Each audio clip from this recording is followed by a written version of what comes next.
बिस्मिल्लाहिर्रहमानिर्रहीम। स्टूडेंट्स, आज के इस लेक्चर में हम फर्स्ट ईयर केमिस्ट्री के चैप्टर नंबर 5 उसमें रदरफोर्ड्स एटॉमिक मॉडल उसको डिस्कस करने जा रहे हैं। तो रदरफोर्ड एटॉमिक मॉडल जो है, इससे पहले इलेक्ट्रॉन, प्रोटॉन और न्यूट्रॉन्स की डिस्कवरी हो चुकी थी।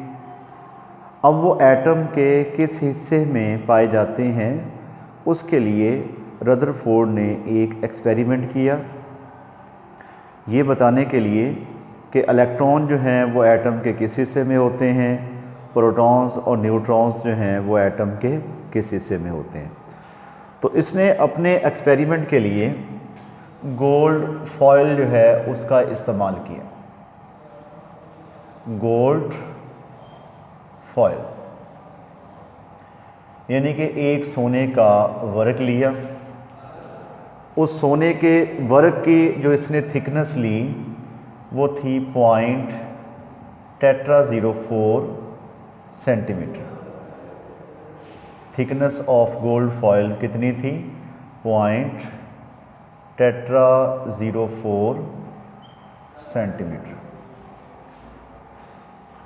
अब मेटल्स के स्ट्रक्चर को हमने डिस्कस किया था कि मेटल्स का स्ट्रक्चर क्या है कि इसमें जो गोल्ड के एटम्स हैं, अगर इनको हार्ड स्फेरिकल बॉल्स कंसीडर किया जाए, हार्ड स्फेरिकल बॉल्स, मेटल के यानी गोल्ड के एटम्स को हार्ड स्फेरिकल बॉल कंसीडर किया जाए तो इनमें जो एटम्स की पैकिंग है वो इस पैटर्न में जो है वो होगी।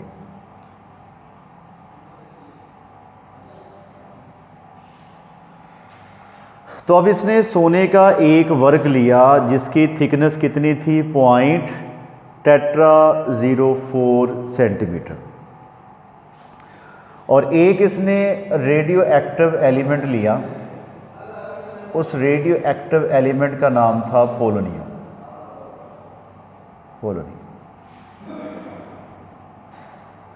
पोलोनियम क्या है? एक रेडियो एक्टिव एलिमेंट।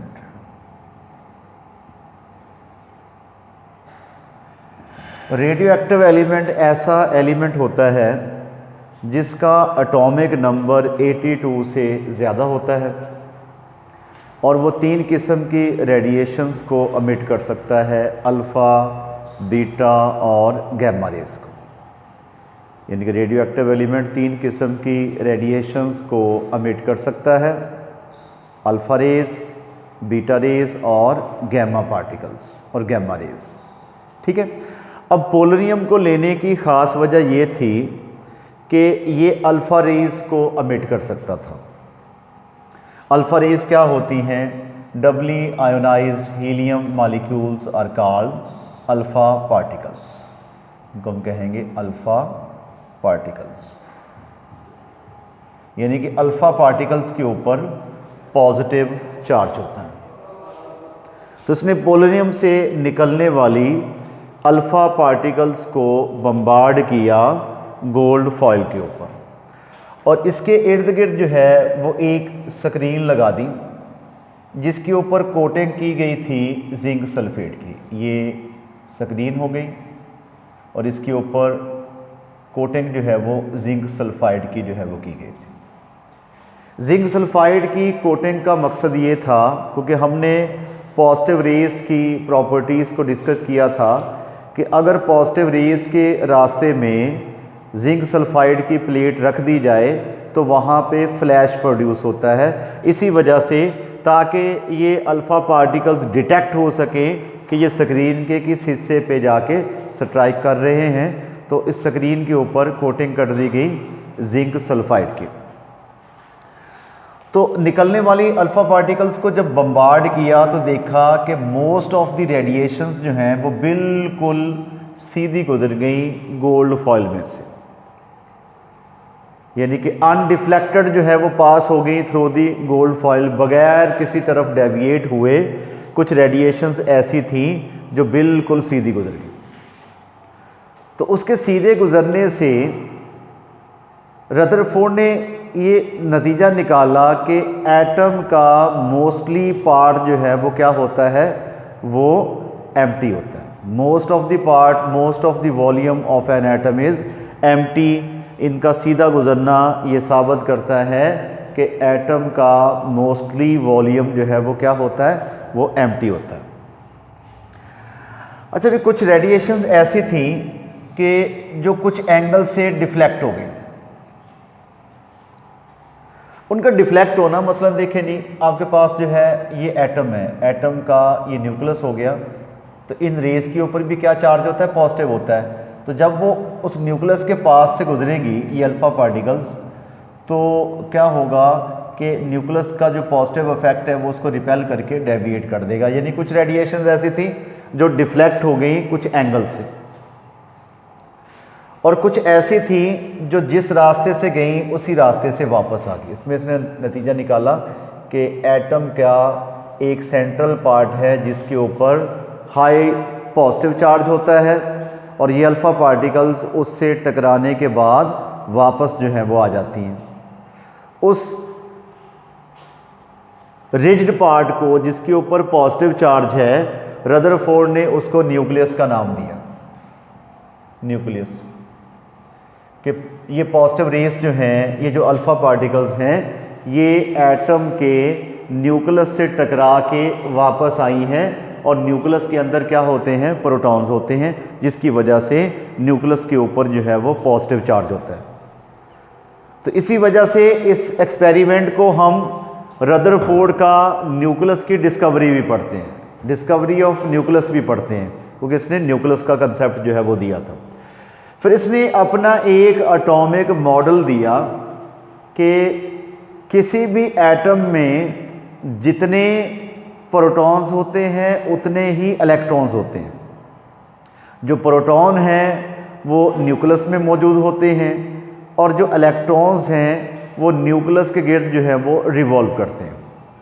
जो प्रोटॉन्स हैं वो न्यूक्लियस में, प्रोटॉन्स और न्यूट्रॉन्स जो हैं वो न्यूक्लियस में होते हैं, जबकि इलेक्ट्रॉन्स जो हैं वो न्यूक्लियस के गिर्द एक डेफिनेट एनर्जी लेवल में जो है वो मूव करते हैं।